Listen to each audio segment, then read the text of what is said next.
अस्सलाम वालेकुम। एक नए व्लॉग में सुहेल रशीद आपसे मुखातिब और मैं हूँ साकिब बशीर। हम बात आज करेंगे अडयाला जेल की। सबसे पहले कि आज अडयाला जेल में एक गैर मामूली केस अपने मंतकी अंजाम की तरफ पहुँचता हुआ हमें नज़र आ रहा है। और बड़ा केस जो इमरान खान के ख़िलाफ़ बड़े मुकदमात में तस्वुर किया जाता है, जो प्रोसिक्यूशन का, जो गवर्नमेंट का, जो उनके मुखालफिन का मौक़िफ़ रहा है कि ये एक बड़ा केस था, जिसे साबिक़ चीफ जस्टिस काजी फ़ाइज़ साहब लिख कर चले गए कि ये तो पीटर को लूट कर पॉल को देने जैसा मामला था। और फिर नैब ने उसी पर केस भी बनाया और यही इबारत रिप्रोड्यूस की 190 मिलियन पाउंड स्कैंडल, जिसे शुरू में अलकादर ट्रस्ट केस कहा गया। फिर हुकूमत और नैब की ख्वाहिश आई कि इसको अलकादर ट्रस्ट ना कहा जाए और 190 मिलियन पाउंड स्कैंडल। और आपको क्या लगता है, सबसे पहले हम बात तो करेंगे, क्या लगता है कितने अरसे में अब फैसला आ सकता है? मेरा ख्याल है अब कल भी फैसला आ सकता है। अच्छा, और जी, कल या कल के बाद कल किसी के बाद दिन भी? किसी भी वक्त कल या फैसला भी आ सकता है और कल फैसले की तारीख भी आ सकती है। लेकिन अगर उससे बचने की एक ही सिचुएशन है हाँ कि पीटीआई के वकला कल ना आए या आकर वो थोड़े दलाइल दें और थोड़े के हम आज ये हो सकता है, क्योंकि नाजरीन डायरेक्ट हम अब आपको अडयाला ले चलते हैं, लेकिन इसी के साथ हमारा जो दूसरा टॉपिक होगा वो बड़ा इंपॉर्टेंट है। जज कौन लग सकता है? अब इसका एक बड़ा सख्त किस्म का क्राइटेरिया आ गया है, लंबा चौड़ा क्राइटेरिया है, मेडिकल टेस्ट होंगे, खुफिया इदारों की रिपोर्टें आएंगी और पता नहीं क्या क्या होगा।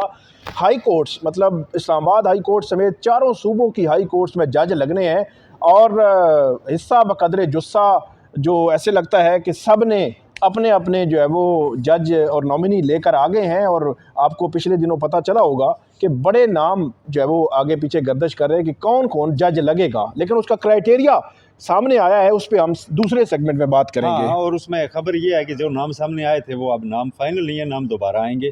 पहले मेरा ख्याल है अडयाला जेल को निपटा लेते हैं। अडयाला जेल निपटा लेते हैं। 190 मिलियन पाउंड केस की समाअत आज एहतसाब अदालत के जज नासिर जावेद राना ने की है और सोहेल साहब तकरीबन 4.5-5 घंटे ये समाअत जो है वो जारी रही है। और जज के लिए नामजद नैब के प्रोसिक्यूटर बड़ी मशहूर शख्सियत हैं और बड़े वो कॉम्पिटेंट भी हैं, काबिल भी हैं। अमजद परवेज़ साहब इससे कबल जो है वो कैप्टन सफदर मरियम नवाज़ के वकील भी रहे हैं, चौधरी परवेज़ इलाही के वकील भी रहे हैं। अच्छा, ये पहले प्रोसिक्यूटर मैंने देखे हैं, कम से कम को 3-4 दफ़ा मैंने ये सुना है इमरान खान साहब से कि यार आप अच्छे वकील हैं, मतलब प्रोफेशनल साइड कभी सियासी बात नहीं की ना। उन्होंने सियासी बात नहीं तो उनका नाम भी लाहौर हाई कोर्ट में बतौर जज के लिए नामजदगी में आ चुका है। लेकिन आज उन्होंने दलाइल दिए हैं अडयाला जेल में, और उन्होंने दलाइल में जो मैंने पढ़े हैं कोई छलांगे नहीं मारी। जिस तरह एक होता है कि सियासी हो जाता है बाज़ प्रोसिक्यूटर, उन्होंने ये नहीं कहा कि ये डकैती होगी, वो जितना एक केस नैब कानून में जो कुछ है वो उन्होंने उसकी आड़ में रह के उसकी सपोर्ट में जितनी गुफ्तगू कर सकते थे वो उन्होंने की है। और अमजद परवेज़ ने अगर इतनी ही गुफ्तगू की है तो फिर अच्छा हाँ, तो अमजद परवेज़, लेकिन सज़ा तो पक्की है। सज़ा तो मतलब ट्रायल कोर्ट से सज़ा ना होना, मेरे ख्याल में कोई आप समझे कि एक इनकलाब होगा। कि मैंने आज अपने पहले व्लॉग में भी कहा था कि सियासतदानों के केस जब ट्रायल कोर्ट में जाते हैं नैब के बिलखुसूस, पहली तो ये होती है सूरत कि वो चले ही ना, 10-10 साल गुजर जाए, उनका कोई फैसला ना हो और फिर रिकॉर्ड गुम हो जाए या कुछ हो जाए। जिनके चलते हैं फिर वो सज़ा पर ही मुंतज होते हैं। और फिर जिसको सज़ा मिलती है वो आज तक हाईकोर्ट में बरकरार नहीं रही सज़ा। और इमरान खान साहब की बड़े हैं, बिल्कुल बड़े फैक्ट्स हैं। और इमरान खान साहब की सज़ा भी इद्दत केस में सेशन कोर्ट से उड़ गई, वहाँ बरी हो गए। साइफर केस में इस्लामाबाद हाई कोर्ट ने उड़ा दी और तोशाखाना 1 केस में और तोशाखाना फौजदारी केस में यहाँ सज़ाएँ मुअत्तल हैं। 4 ही ट्रायल मुकम्मल हुए हैं, अब 5वां ट्रायल मुकम्मल होने को है। कल से अदालत ने, जज साहब ने कहा है कि इमरान खान और उनके बुशरा बीबी के वकला दलाइल शुरू करें। अब यही हमने डिटरमिन करना है। एक तो आपने जो बात की कि कल वकला कहें कि उनको कोई मसरूफियत है वो नहीं आ सके या कुछ वजह से लिंगर ऑन कर लें, या कल जाएं और आर्गूमेंट शुरू करें और कुछ दिन ले जाएं। कुछ दिन ये लगता है कि अब वो लिंगर ऑन करने के मूड में नहीं। अच्छा, अगर ऐसा होता तो वो अपना डिफेंस पेश करने का बयान कायम रहते और उसमें गवाह पेश करते और वक्त देते। गवाह वैसे पेश नहीं किए। एंड टाइम पे इमरान खान साहब ने अपने जो दिफा में गवाह लाने थे, वो हमारे लिए बहरहाल बड़ी खबर थी कि कौन होंगे गवाह। हमने बड़ा डिस्कस भी किया था, लेकिन बिल्कुल आखिरी लम्हे पे उन्होंने वो गवाह ना सही, 15 गवाह प्रोसिक्यूशन ने गिव अप किए बिल्कुल। उनको पेश करने की जो दरख्वास्त उन्हें दी हुई है उसको वो प्रेस करते, उसको प्रेस करते, वो भी नहीं करते। इसी तरह मामला लिंगरान हो जाता। हाँ। तो अब सोहेल साहब जो सारा जो बाल है वो इमरान खान और बुशरा बीबी की लीगल टीम के हाथ में है। जिस दिन मतलब कल अगर वो दलाइल मुकम्मल करते हैं तो फिर आप ये अगले 1-2 दिनों में फ़ैसला आने को है। अगर वो दलाइल आगे बढ़ाते हैं, कल भी करते हैं, 2 दिनों के बाद भी करते हैं, इस हफ्ते मुकम्मल नहीं करते, मतलब जिस लम्हे उनके दलाइल मुकम्मल होंगे उससे 1 या 2 दिनों के बाद फ़ैसला आ जाएगा। कल दलाइल मुकम्मल करते हैं तो अगले 2-3 दिनों में फ़ैसला आ सकता है। अगर इस हफ्ते करते हैं या नेक्स्ट वीक करते हैं तो उसके बाद भी इसी तरह की सिचुएशन आ होगी। जाएगा। और मैं क्यों कह रहा हूँ कि अब उनके वकला ये केस हाईकोर्ट लाना चाहते हैं, क्योंकि मेरी उनसे बात हुई थी। ठीक ऐसा है, नहीं कि- अच्छा, हाँ, ये आप इंफॉर्मेशन बेस्ड हाँ, बात कर रहे हैं। information based बात कर रहा ठीक हूँ। है, उनका ये मौक़िफ़ था कि नैब ने चूँकि इसमें कोई नया एविडेंस नहीं दिया, ठीक है, नैब ने जब हमने ज़मानत ली थी हाई कोर्ट से तो जिस स्टेज पे केस था उसी पे कंक्लूड किया है। और ठीक। आज जब हम बात करें तो नैब ने अब इस केस में और कुछ नहीं कहना। बिल्कुल, ठीक है, तो उनका ये मौक़िफ़ था कि हाई कोर्ट हमारे इस आर्गूमेंट से कन्विंस है कि जो नैब ने विटनेस पेश किए हैं बिलखुसूस CFO साहब हैं, CFO chief financial officer chief Al-Qadir financial officer, university. उसकी स्टेटमेंट के बाद हाई कोर्ट ने ऑर्डर में आपने जब लिख दिया है कि अब ये केस फर्दर इंक्वायरी का है। ठीक है, क्या आपने अगर कहना है ना इमरान खान ने ज़ाती फ़ायदा लिया है तो नैब का गवाह जब क्या गया कि नहीं है उसने लिया, तो अब इसने मजीद अब इंक्वायरी आपने की, मजीद इंक्वायरी तो मजीद इंक्वायरी सर की नहीं उन्होंने, मजीद इंक्वायरी नहीं की। मजीद तो इमरान खान इंक्वायरी के की। वकला कहते हैं कि हाई कोर्ट का ऑर्डर अब प्रिवेल करेगा, हमें इन्होंने वहाँ से सज़ा देनी है तो दे दें। हम आए कहेंगे जी कि उस स्टेज पे हमें इन्होंने सज़ा दे दिया, इसको आप फौरी सस्पेंड करें, आप आपको मेरिट से मुतमीन करेंगे ये केस नहीं बनता था, तो सस्पेंशन की अलग दरख्वास्त डाली जाएगी ठीक और है। इस सज़ा को कलअदम मुअत्तल जल्दी करवाने की कोशिश मुअत्तल की जाएगी। 2-3 हफ्तों में और हो वो जाता है वो चाहेंगे कि केस। ये एक बड़ा केस है जिसमें इस वक्त ना एक तलवार लटकी हुई है कि मज़ाकरात में भी जाते हैं कभी अगर PTI वाले तो कहते हैं जी कि आपका तो भी वो फैसला होना है, तो बिल्कुल, करवा गुजरे ना इसे, ये मतली हो गई ना तो उसके बाद तो SHA-2 ये वो छोटी गिरफ्तारियाँ, पुलिस केस, 144 की खिलाफ वर्जी, वो कहते हैं कि उसके ऊपर फिर बात हो सकती है, नेगोशिएट भी हो सकता है, उसमें ड्रा भी निकाली जा सकती है। ये एक गले की हड्डी जो है ना, इसको 190 मिलियन पाउंड स्कैंडल को अडयाला से निकाल के हाई कोर्ट लाना है। हाई कोर्ट ये आना है, फैसला सबकी फेवर में। फैसला क्या होगा, अच्छा सबकी फेवर में है, ये भी बड़ी इंटरेस्टिंग बात है। इसमें बज़ाहिर जो वैसे लग रहा है अल्टीमेटली फैसला तो जज साहब नहीं कर रहा है, मेरा ख्याल है इमरान खान साहब के लिए सज़ा तो पक्की वो लग रही है, मतलब होगी मुझे लगता है, लेकिन बुशरा बीबी को भी सज़ा होगी ये सवाल है, क्योंकि इस केस में सोहेल साहब एक और चीज़ है कि बुशरा बीबी को अगर सज़ा होती है तो वो गिरफ़्तार हो जाएंगी, तो प्रोसिक्यूशन दौड़ के जनाब वो कहेगी कि जी इनकी तो जो ज़मानतें शानतें हैं सारी कैंसिल करें, और जो उनके ख़िलाफ़ को 2-2.5 दर्जन मुकदमे पिंडी और इस्लामाबाद में अभी 24 नवंबर 26 नवंबर के एहतजाज के में बने हैं, तो उनमें भी गिरफ्तारियाँ डाल रहे हैं, तो वो एक लंबे अरसे के लिए, बुशरा बीबी क्योंकि ये भी एक समझा जाता है कि बुशरा बीबी इमरान खान की कमज़ोरी बन सकती है। बाकी तो वो कहते हैं 500 दिन हो गए हैं तो कुछ नहीं हुआ। नहीं, देखें कमज़ोरी अब और क्या होगा, लेकिन बुशरा बीबी को अगर सज़ा नहीं होती हाँ, तो मेरी नज़र में फिर प्रोसिक्यूशन के लिए ये केस हाई कोर्ट में मजीद कमज़ोर हो जाएगा। कमज़ोर हो जाएगा जब ठीक वो है। आगे कहेंगे जी कि हमारे एक को एक्यूज़ को बरी भी किया है और बाकी 7-8 को एक्यूज़ इश्तिहारी हैं, सही, ज़मीन जिसके नाम ट्रांसफ़र हुई वो भी अदालत के सामने नहीं है, जुल्फ़ी बुखारी,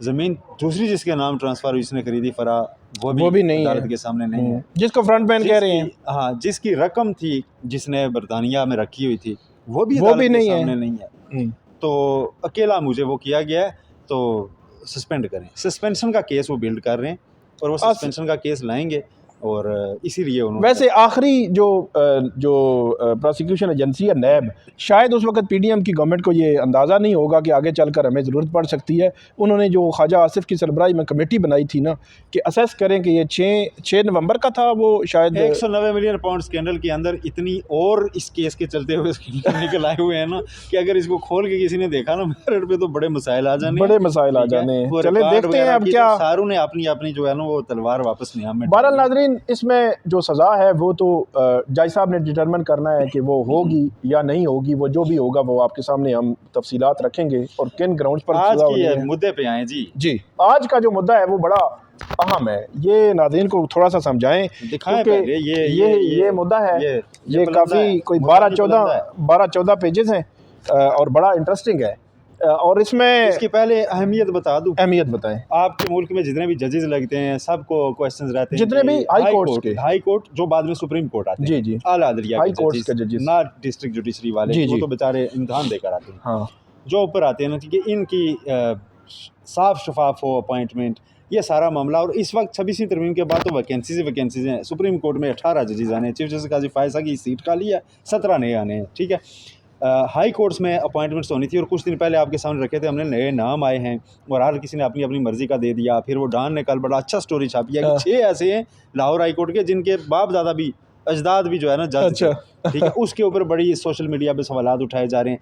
तो कमेटी बनी थी रूल्स मेकिंग के लिए कि रूल्स भी तो कोई बना लेना कि किसको लाना है किसे नहीं लाना। वो रूल्स का इब्तिदाई ड्राफ्ट है ये जो आपके सामने साकिब बशीर साहब ने रूल्स दिखाया। मतलब ये क्या है कि इसमें जज ज़रा कैसे मोटा-मोटा तैनात होने दिखाएं हैं, जी, मोटा-मोटा बताएं क्या है? वैसे हम उसमें बहुत जो है इन डेप्थ नहीं जाते, बल्कि आम सादा अवाम के लिए, सादा अल्फाज जो में अवाम लोगों के को समझाएं।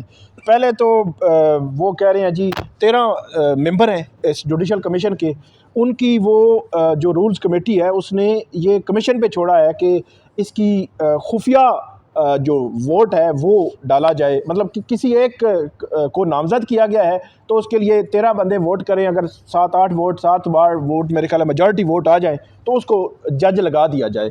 तो ये खुफिया हो, तो खुफिया क्यों, मतलब ऑप्शन रखा गया है ना। आपको पता है कि पीछे काफ़ी अरसा आप कहते रहे जी कि किसी ने अपने आप को वोट दिया हाथ खड़ा करके, तो आपको जस्टिस पता नहीं अमीनुद्दीन चलेगा। खान, अब पता नहीं चलेगा। उन्होंने अपने आईनी बेंच में आना था तो उस आईनी बेंच के लिए, वो आईनी बेंच के सरबराह के लिए, हाँ, तो वैसे उनका ये भी उन्होंने- ठीक है कि बाकियों ने भी तो खुद को वोट दिया। चलें, हाँ उसमें यह है कि आप जजेस की अपॉइंटमेंट पे एक और मामला होता है ना कि उसमें बाज़ वकला जो हैं आपके मतलब बड़े अच्छे, वो जान पहचान वाले हैं या इस तरह, हाँ। या उनको पता नहीं चलना चाहिए कि मैंने आपको वोट दिया था या नहीं दिया था।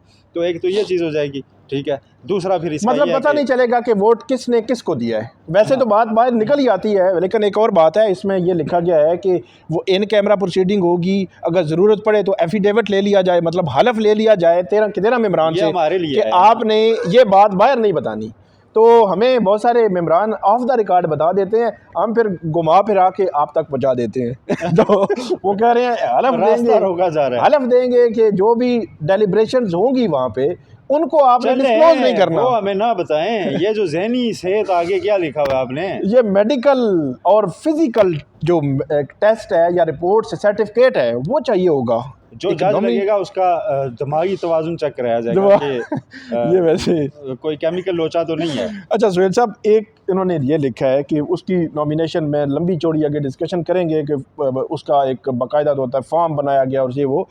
तो अगर किसी के मेडिकली अनफिट हो गया कोई वकील, अच्छा भला सर बेचारा, तूफान आ जाएगा, कोहराम बर्पा हो जाएगा। तो ये उसकी वकालत कहाँ जाएगी? जी जी। जज तो लगना दूर की बात है। अगर किसी के बारे में ये लिख दिया गया कि मेडिकली फिट नहीं है तो वो तो लोग समझते रहेंगे यार ये बंदा कैसा है। और और डॉक्टर से तो एफिडेविट नहीं लिया जाना ना, अस्पताल में तो हमारे हेल्थ के रिपोर्टर्स भी मदद कर देंगे, हम निकाल ही लेंगे किसका क्या मेडिकल है। हाँ, लेकिन ये इसमें वो कहते हैं कि जो हाँ justice chief justice Yahya Afridi साहब के ज़िम्मे भी एक काम लगाया गया है कि उन्होंने कहा कि वो एक मेडिकल बोर्ड, एक उनके ज़िम्मे भी काम लगा। हाँ हाँ उनके ज़िम्मे काम है कि वो एक स्पेसिफाइड पीरियड के लिए एक मेडिकल बोर्ड बनाएंगे जो इनके हवाले से मेडिकल सर्टिफिकेट देगा, मेडिकली और फिजिकली इनके मामलात के हवाले से। तो ये सोहेल साहब बड़ा एक अजीब सा काम वैसे है। मेंटल हेल्थ के बारे में को सोशल मीडिया पर लिख रहा था, ये रूल्स हमने रिपोर्ट किए थे कि ये तो लेट नहीं हो गया, तो पता नहीं लोग क्यों लिख रहे हैं। ये लोग पता नहीं क्यों लिख रहे हैं कि मेंटल हेल्थ जो है जांचना वैसे कितना- ये अच्छा ऑप्शन है और इसमें मेरा ख्याल है हर साल जो सिटिंग जजेस भी होते हैं उनकी भी जांची जानी चाहिए, ये भी शामिल होना। लेकिन सोहेल साहब एक हर और साल बात भी क्या है। पता यार, ये तो आरसा तो कभी भी लाहक हो सकता नहीं, है। एक और बात भी है, यहाँ पे जो मेडिकल रिपोर्ट्स हैं वो पता नहीं इधर उधर से आगे पीछे से हो जाए। वो मुझे शायद याद पड़ता है वो शहबाज गिल साहब की रिपोर्ट आगे पीछे हो गई बैकडेटेड थी। प्रिंट होके आ गई थी यार, सवाती वाला प्रिंट जो है ना, नाम बदल के मार दिया, डेट नहीं चेंज हुई, तो बाकी शुगर बीपी सारा वही। शुगर बीपी सारा वही। तो ये मेडिकल रिपोर्ट्स जो फैसल सर्टिफिकेट्स वाडा आते कहते हैं, हैं, फैसल वाडा टीवी पर बैठकर कहते हैं नवाज शरीफ की प्लेट गिरने वाली रिपोर्ट हमने बनाई। वैसे ये भी आपका क्लिप वायरल हो जाएगा। फैसल वाडा कहते हैं, मेरा में वायरल हो जाएगा। अच्छा, हाँ, फैसल वाडा का वायरल करें जी। तो हाँ, जो कह रहा है, लेकिन तो हमने हाई कोर्ट में कवर की थी, बड़ी शफाफ प्रोसीजर। हाँ नहीं हमने रिपोर्ट से हम तो हमारे पास तो जो मेडिकल रिपोर्ट आती थी मियां साहब की वो हम रिपोर्ट करते थे, रिपोर्ट बिल्कुल हम तो वही करते हमें रहे। कोई पता अब हमारे पास क्या था कि रिपोर्ट्स कहाँ से हाँ, कैसे इमरान आ खान रही कहते हैं। हैं यास्मीन राशिद साहिबा और शेरी मजारी साहिबा उन रिपोर्ट्स पे बाकायदा वो रोती थी। वैसे श्री मजारी साहब मैंने 4 दफ़ा उनसे पूछा, उन्होंने कहा मैं नहीं रोई। इसलिए उनसे ये बात मंसूब ना की जाए। उन्होंने कहा मैं नहीं लेकिन रोई। डॉक्टर यास्मीन राशिद आज भी कहती हैं अब वो कहती हैं कि मैंने तो रिपोर्ट्स की बुनियाद पर रिपोर्ट्स की दिया था, बुनियाद पे राय दी थी और दुरुस्त दी थी। लेकिन हम वो बात कर रहे हैं आप सोहेल साहब के रिपोर्ट्स ऊपर छोड़े नीचे, नवाज शरीफ और वाउडा वगैरह आप उनको ऊपर छोड़ दें। लेकिन मैंने एक ज़माने में यूनिवर्सिटी में ज्वाइनिंग की ठीक है, जॉब के लिए, ठीक। उन्होंने कहा जी कि ये अपना मेडिकल सर्टिफिकेट ले आए और ये डिस्पेंसरी अपना अस्पताल की हाँ। इस्लामाबाद का ही सरकारी अस्पताल हाँ, उससे बनेगी। अच्छा, मैंने जाके वो दिया, मैंने कहा जी हाँ जी। उन्होंने जी मेरा चेस्ट ये वो सारा एक्सरे किया, जो टेस्ट बनते थे ना हाँ, हाँ, वो किए उन्होंने। मैंने कहा जी सर रिपोर्ट, हाँ, उन्होंने कहा जी अच्छा, कल चला गया। उन्होंने कहा जी आपकी ये मज़ीद टेस्ट होंगे। अच्छा रिपोर्ट्स मेरी क्लियर हैं। अच्छा, वो बंदे ने मेरे हफ्ते एक में इतने टेस्ट करवाए, ओए होए होए होए, वो दे नहीं रहा मुझे सर्टिफिकेट ना। अच्छा, वो मैंने कहा यार ये क्या, आप मुझे क्या आपने कोई ज़बरदस्ती बीमारी निकालनी है। हाँ, तो ये आज से मैं आपको बात कर रहा हूँ 12-13 साल पहले ठीक। क्या था, वो अपना नूरी चले जाएं और उससे भी वो जो जहाँ पर कैंसर वगैरह के टेस्ट होते हैं वो भी चेक करवा लें। मैंने कहा यार मैं आपके सामने हूँ ना, मैं ठीक हूँ, मैं ठीक हूँ, ठीक आप है? मुझे रिपोर्ट दे आप दें। मुझे रिपोर्ट दे दें। मेरे उधर बैठे हुए एक और साहब आए ना, वो तो उन्होंने आके जी फ़ौरन से उनकी साइन की, उन्होंने रिपोर्ट दे दी। ठीक है, ठीक, उसके साथ कोई साफ़ी आया था। अच्छा उन्हें नहीं पता था कि मैं भी मीडिया से भी हूँ साहब। हाँ, तो मैंने कहा यार इसे क्यों दी? कहता यार वो मीडिया वाला था। तो अच्छा। मैंने अपना कार्ड एक दिखाया? अंग्रेज़ी अखबार का पास था, बड़े अखबार का, तो वो आपने दिखाया? मैंने टेबल पे रखा। मैंने कहा मैं भी उस मीडिया बंदे से। ने मेरे जितने टेस्ट कराए हुए थे साकिब साहब, उसने उठाए और फाड़ के डस्टबिन में डाल दिए, क्यों? क्योंकि उसने वो गलत करवाए हुए थे, ओए, वो चाहिए नहीं थे। वो कहता है यार वो हमने ना थोड़ी मिठाई लेनी होती है और आपकी रिपोर्ट बनानी होती है, क्योंकि आप जॉइनिंग देने जा रहे हैं, आपने सारी ज़िंदगी कमाना है, तो हमें तो। मैंने कहा यार ये तो मैं तेरा सारा रिकॉर्ड रख चुका हूँ, अब मैं तो साफ़ी हूँ तो छापूँ। उसने कहा यार उसने कहा मैं अकेला थोड़ी, ये ऊपर डॉक्टर साहब हैं सारे, ये वो। पूरी चीज़ फ़ौरन है। उसने वो मेरे सारे टेस्ट फाड़ के मुझे उसने जनाब वो साइन करके देने लगा। मैंने कहा नो, जो मेरे टेस्ट तुमने किए हैं उनको तुम मेंशन करके देगा, और फिर मैंने वो बनवाई। ठीक है, तो ये होता है मेडिकल जो रिपोर्ट्स मेडिकल। हैं कैसे बनती क्या हैं, किस रिलाय तरह, करेंगे? तो ये बड़ा मसला है। अब ये देखना होगा आगे खुफिया इदारों की रिपोर्ट भी उसको लेकिन उसमें ये लिखा तरमीम की गया गई है ना। जी, तरमीम की गई है पहले उसमें। होता था कि नाम जनरल नहीं होता था किसने भेजी, एक जनरली रिपोर्ट आ गई, बस ठीक है जी। अब वो कहते हैं कि नाम आएगा उस बंदे का, डायरेक्टर साहब ने जी किया है। जी, उसका ओहदा लिखा जाएगा और उसका नाम आएगा। तो मेरा ख्याल है अब जो रिपोर्ट्स आएंगी फिर वो उस लिहाज से जो भेजेगा उसको वो भी सामने आ जाएगा।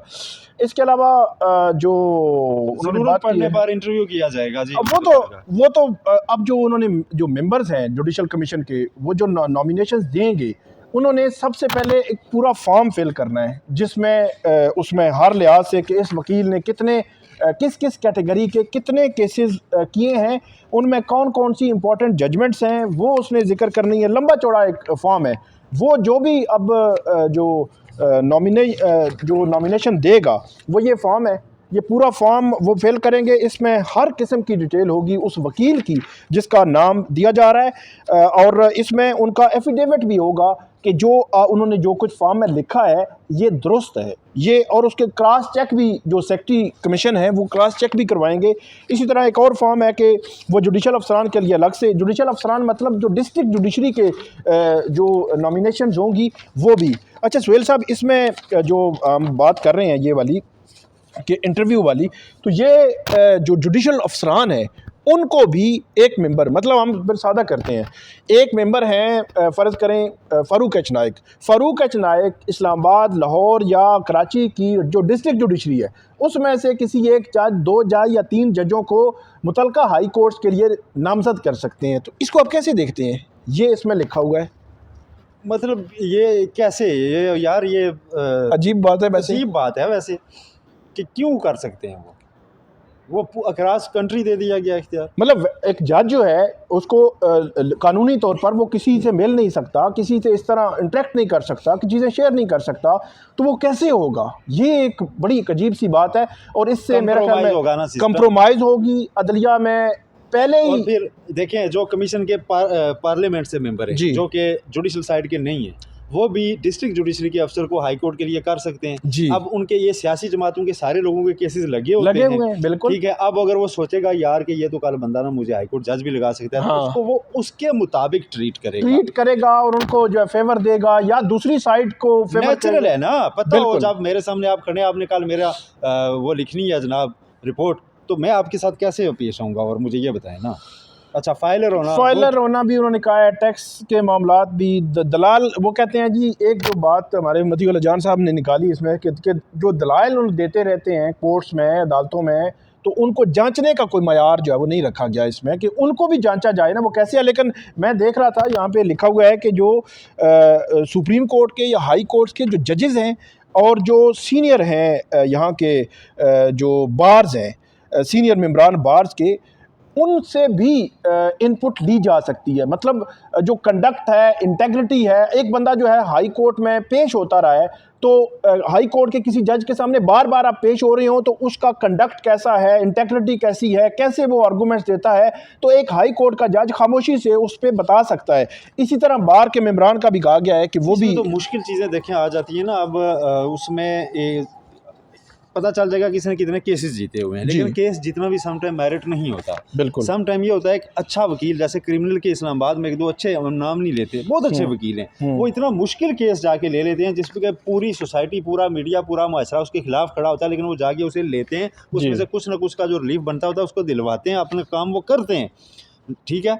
अब वो केस जीते नहीं होते, उस बंदे को सज़ाए मौत भी हो जाती है, उम्र कैद भी हो जाती है, ठीक है, लेकिन उसकी फैमिली वाले जो सारे उस पर्चे में होते हैं उनको कम अज़ कम वो बचा लेते। तो अब उसको केस जीता हुआ तो नहीं कहते, लेकिन वो बंदा तो काबिल होता है। बिल्कुल। आखिरी बात सुहेल साहब, दर्जनों के हिसाब से नाम आ चुके हैं लाहौर हाई कोर्ट के लिए, इस्लामाबाद, पेशावर, सिंध, नॉमिनेशंस आ चुकी हैं, उनका क्या फ्यूचर है? उनका फ्यूचर ख़त्म सर, क्योंकि अब जो है वो आपने वो फॉर्म फिल करना है, पूरा एफिडेविट देना है और उसके बाद जमा करवाना है। जी दोबारा आएंगे, दोबारा, और ये दोबारा आएंगे, मतलब 21 दिसंबर को कुछ नहीं होता नजर आ रहा। मंदोखेल ने जब खत का जवाब दिया था जसवंत मंसूर शाह को, तो उसमें भी ये कहा था कि आपने, मुझे पता चला अभी नाम दे दिए, तो पहले रूल्स ड्राफ्ट होने दें, उन रूल्स की रोशनी में आपने नाम देते तो ज़्यादा बेहतर होता। अब जो है ना 21 को इन रूल्स की मंजूरी होनी है, दोबारा नाम मांगे जाएंगे, वो दोबारा आएंगे। वैसे मैं ये समझता हूँ कि ये जो क्राइटेरिया बनाया बहुत अच्छा है वैसे, ओवरऑल ठीक है, ओवरऑल ये अच्छा क्राइटेरिया है।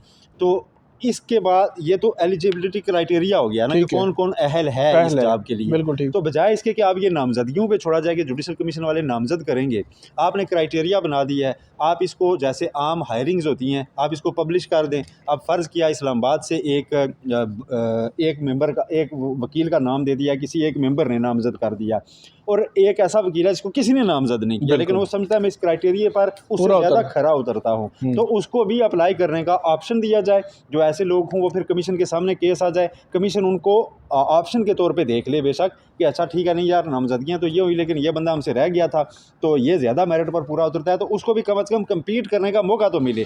एक बंदा फ़र्ज़ किया अगर मैं वकील बन गया, मैं प्रैक्टिस करता रहा, मैंने सारे केस जीते, बड़ी अच्छी इंटीग्रिटी, कोई दबाव नहीं लिया, लेकिन मुझे कोई नॉमिनेट नहीं कर रहा। क्यों? क्योंकि मैंने ना किसी नून लीग को कभी खुश किया, ना मैंने कभी पीटीआई को खुश किया, मैं तो अपना केस करता रहा, ठीक है जी। तो उसमें मेरा नाम किसी ने नहीं दिया, तो क्यों मैं जुडिशरी में ना आ सकूं? पब्लिक भी राय दे सकती है इस पे। 20 दिसंबर की राय मांगी गई है, पब्लिक की राय मांगी गई है, ये सबसे आम है कि पब्लिक भी राय दे सकती है कि कैसे। वेबसाइट पे आ गया है सुप्रीम कोर्ट की, आप जाके रूल्स देख सकते हैं, आपने जो इनपुट देना है आप दीजिए कि इसमें जी ये चीज़ें शामिल करें, और उनको ज़ाहिर है फिर कंसीडर भी किया जाएगा। अगर राय मांगी गई है तो पब्लिक बताएगी जी हमारे जज कैसे होने चाहिए। ये पहली बार एक अच्छी चीज़ हुई है, और ये कल इनिशिएट किया गया था सुप्रीम कोर्ट में चीफ जस्टिस की ज़ेर-ए-सदारत मीटिंग में, कि हम पब्लिक फीडबैक के लिए एक वो अलग खोल से रहे हैं जुडिशल परफॉर्मेंस के ऊपर, जुडिशल परफॉर्मेंस के ऊपर खोल रहे हैं। मेरे ख्याल में फिर तो पता नहीं क्या होगा, पोर्टल बना दें और फिर पोर्टल बना दे, पोर्टल फिर बाहर ही जाएगा। बहुत शुक्रिया सुहेल रशीद साहब, हमने बड़ी तफसील के साथ नाज़रीन बताया अडियाला जेल में क्या चल रहा है और आज के बाद जज कैसे तैनात होंगे हाई कोर्ट्स के। तो आपको हम अपडेट करते रहेंगे, हमें फीडबैक दीजिएगा। अल्लाह हाफिज़।